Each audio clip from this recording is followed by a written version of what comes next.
I was in 6th grade the day the whole school stopped at the same moment. It was a regular afternoon. Classes were still in session.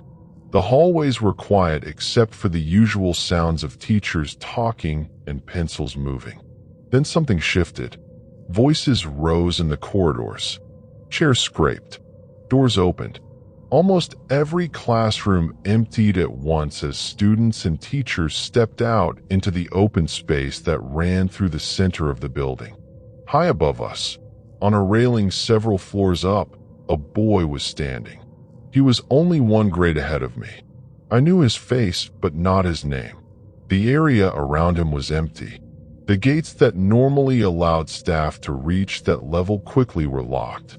Security was already moving, keys out, radios crackling, but the distance was too great and the time too short. We all stood there looking up. No one spoke. The air felt thick. Then there was a sudden movement, a collective gasp that seemed to come from every throat at once, and a heavy sound that echoed through the open hallways when he hit the ground below. He did not survive. For a long minute, nobody moved. Teachers began herding us back into classrooms, voices low and urgent. Some students were crying. Others just stared at the floor. I remember the way my hands felt cold even though the building was warm. The rest of the school day was canceled. Buses came early. Parents arrived with tight faces. No one explained anything clearly yet. We only knew that something irreversible had happened in front of us. In the days that followed, the story of his family began to surface. His parents had been going through a divorce. They were fighting over custody of him and his younger sister. When the court granted custody to the mother, the father became violent. He hurt her badly enough that she was hospitalized with serious injuries. He was arrested and later sentenced to prison for domestic abuse. The mother, still recovering, somehow found the strength to attend her son's funeral. The entire school went as well, but in groups so the service would not be overwhelmed. I was in one of the later groups. The church was quiet except for the sound of people shifting in the pews. At the front, the mother sat with her daughter. Both of them cried through the whole service. Soft, unbroken crying that did not stop even when people around them tried to offer comfort. The little sister kept holding her mother's hand, as if letting go might make everything worse. I watched them from several rows back and felt something I did not have words for yet. It was not only sadness for the boy who had been standing on that railing. It was the sudden understanding that the worst moments of a person's life can stay hidden until they spill out in the most public way possible. We had all seen the end of his story. Only later did we learn the weight he and his sister had been carrying at home. School felt different after that. The open atrium where it happened stayed quieter for weeks. Teachers avoided lingering there. Students took longer routes between classes. Counselors appeared in the hallways and in the library, offering to talk. Some kids went. Most of us did not know what to say. I kept thinking about the locked gates and the short stretch of time that no one could close. I thought about the mother sitting in the church with bandages still hidden under her clothes, crying for a son she had already been fighting to keep. I thought about the little sister who now had only one parent left at home, and that parent was still healing from injuries of her own. For a long time the memory came back in pieces. The way the hallway filled with students all at once. The shared gasp. The heavy sound that ended everything. The sight of the mother and daughter at the funeral, unable to stop crying. It was the first time I understood that some family pain is so large it can reach all the way into a school building and change the air for everyone who happens to be standing there. I was only 12. I did not know how to hold something that heavy. None of us really did.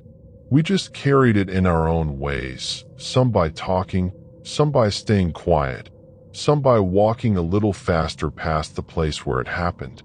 Years later, I still remember the exact feeling of standing in that crowd of students, looking up, realizing that the ordinary school day had already ended even though the clock said otherwise. And I remember the funeral, the soft crying that would not stop, and the knowledge that behind one irreversible moment was a longer story of divorce, violence, and a family that had already been breaking before any of us were watching. It was a sad and frightening thing to witness at that age. It taught me, earlier than I wanted, that the worst days do not always announce themselves. Sometimes they arrive in the middle of a normal afternoon, in a place that is supposed to be safe, and leave everyone who saw them quieter than before. I was 15 the morning everything at school stopped making sense. I came in through the side entrance like always, backpack half zipped, still chewing the last of a granola bar. The hallway should have been loud. Instead, it was almost empty. Classroom doors were closed. Through the glass, I could see kids sitting on the floor in the dark, backs against the walls, no one moving. A teacher's aide appeared out of nowhere, grabbed my sleeve, and pulled me into the nearest room. Down. Lights off. No phones, she whispered. I dropped to the floor with the others. Someone's knee was pressed against mine. Nobody spoke. Outside, we heard the first siren, then another, then so many that the sound became a constant rising and falling wail. Blue and red lights swept under the door in regular pulses. Every time a radio crackled somewhere down the hall, the whole room tensed. We all reached the same conclusion without saying it out loud. Active shooter.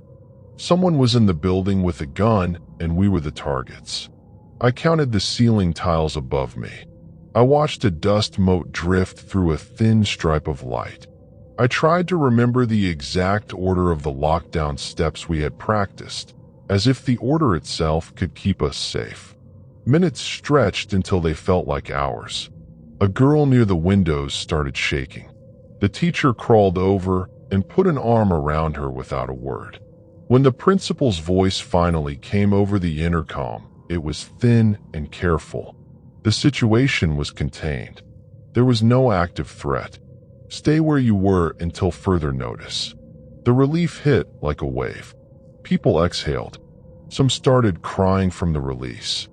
Phones came out. Quiet messages flew. We still didn't know what had actually happened, only that the thing we feared most was apparently over. The truth arrived in pieces. A student had been found in one of the second-floor bathrooms. He had taken his own life. He was one of the quiet kids, the kind who sat in the back, turned working on time, and never caused a ripple. I had been in the same history class with him the year before. I could picture his desk, the way he always kept his head up, but I could not remember the sound of his voice. The school stayed locked for another hour while police finished their work. When they finally let us leave, the hallways felt wrong. Teachers stood in doorways with red eyes. Some students walked out holding each other. Others moved like they were still waiting for the next instruction. That night, I made the mistake of opening social media. At first it was shock and sadness. Then the other posts started appearing. Jokes, cruel captions. People who had never spoken to him when he was alive suddenly had punchlines ready. Someone turned the situation into a meme. Someone else speculated about his reasons like it was a true crime podcast. I kept scrolling longer than I should have, each new comment landing like a small additional injury. I put the phone down and sat in the dark of my room. The fear from the morning, the pure, animal fear of thinking someone was hunting us through the halls, had been replaced by something colder. We had spent all that time hiding from a threat that was already finished. The real loss had happened quietly, in a bathroom most of us walked past every day without noticing. In the days that followed, the school tried to return to normal. Counselors set up tables in the library. Teachers spoke more softly. Some students wore black ribbons. Others acted like nothing had changed because acting normal felt like the only protection left. I noticed how empty the second-floor bathrooms stayed. People took the long way around rather than walk past that particular door. What stayed with me was not only the lockdown itself. It was the speed of the cruelty that came after. The same kids who had sat on the floor in the dark, genuinely terrified, were later able to open their phones and treat a classmate's death like content. The gap between those two versions of us felt impossible to close. I never learned the full details of what happened in that bathroom, and I did not want them. The fact was enough. A quiet kid had reached the end of whatever he was carrying, and the rest of us had been busy with our own noise until the sirens started. Then, when there was nothing left to do, some people chose to laugh. Years later, I still remember the exact feeling of sitting on that classroom floor, counting ceiling tiles, certain that the danger was coming for us. And I remember the different silence that settled over the school once we knew the truth. Some silences are loud with fear. Others are heavy with the knowledge that you missed something important while it was still possible to change it. That morning taught me both kinds. I was 14 the year I learned how fast a normal Tuesday can turn into something that stays with you. It was 8th grade, 3rd period, cooking class. The room always smelled like onions and floor cleaner. We were supposed to be learning how to dice vegetables. Most of us were just goofing around with plastic knives, laughing, pretending we knew what we were doing. But there was this one kid, I'll call him Marcus. Everyone already knew Marcus. He had that look that said he'd been in more trouble than the rest of us combined. Teachers watched him the way you watch a dog that might bite. He had 2 strikes already that year. One more and he was gone. That day the teacher left the room for a minute. Just a minute. And Marcus reached into the drawer and pulled out a real kitchen knife. The long, sharp one they only used for demonstrations. He started swinging it. Not carefully. Not like he was practicing. He was spinning it in the air, laughing, showing off. The blade caught the fluorescent light and flashed. I remember the sound more than anything. That soft, wet sound when metal meets skin. Someone cried out. A kid at the next table, quiet kid named Tyler, was holding his arm. Blood was already running down past his wrist, dripping onto the cutting board and the floor. It wasn't a little cut.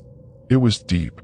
The kind that makes you look away and then look back because you can't believe how much is coming out. The room went silent for half a second. Then everyone started talking at once. Marcus just stood there, still holding the knife, like he couldn't figure out how it had happened. Or maybe he could, and he just didn't care. The teacher came back in.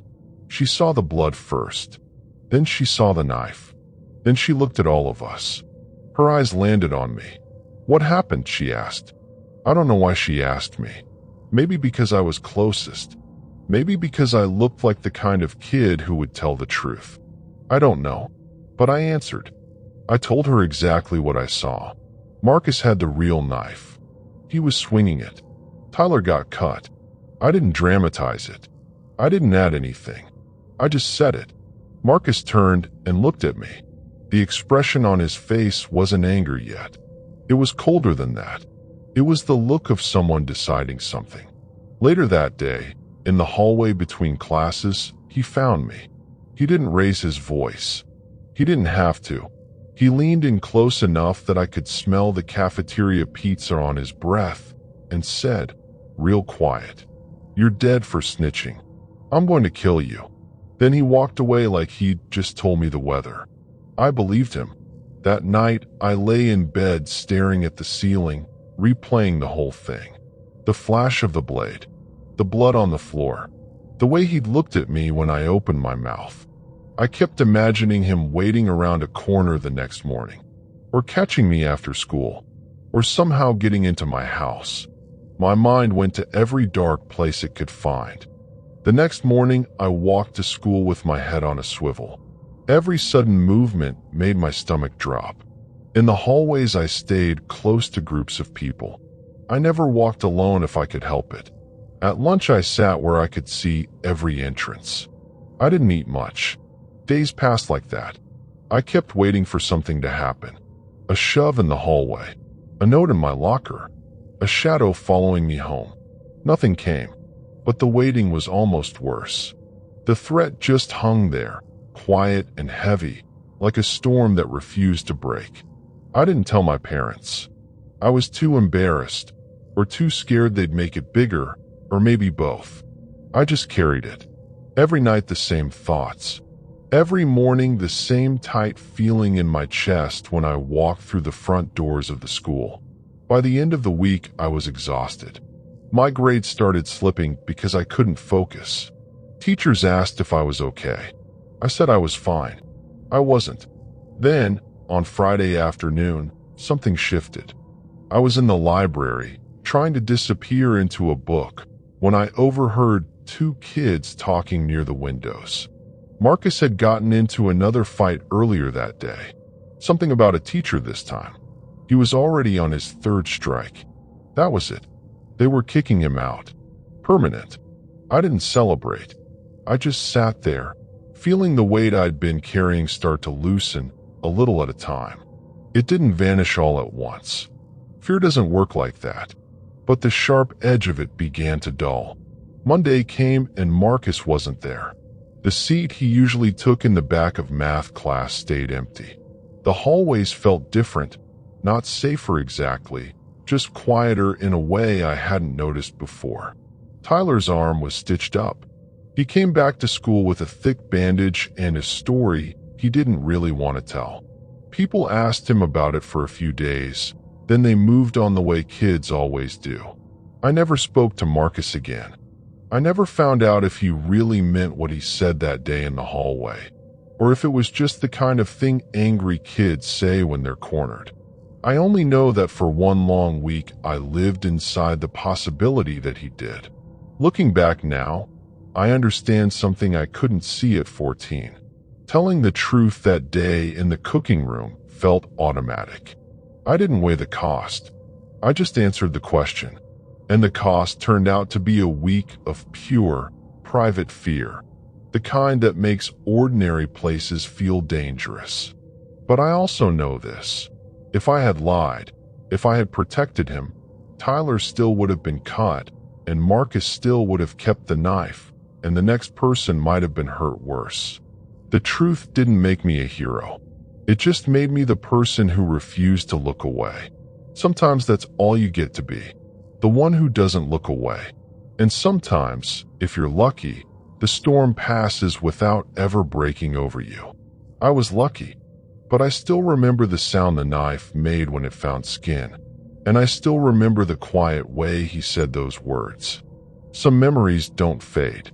They just wait, patient, until something in the present brushes against them and brings them back for a moment. Then they settle again, and life, somehow, keeps going.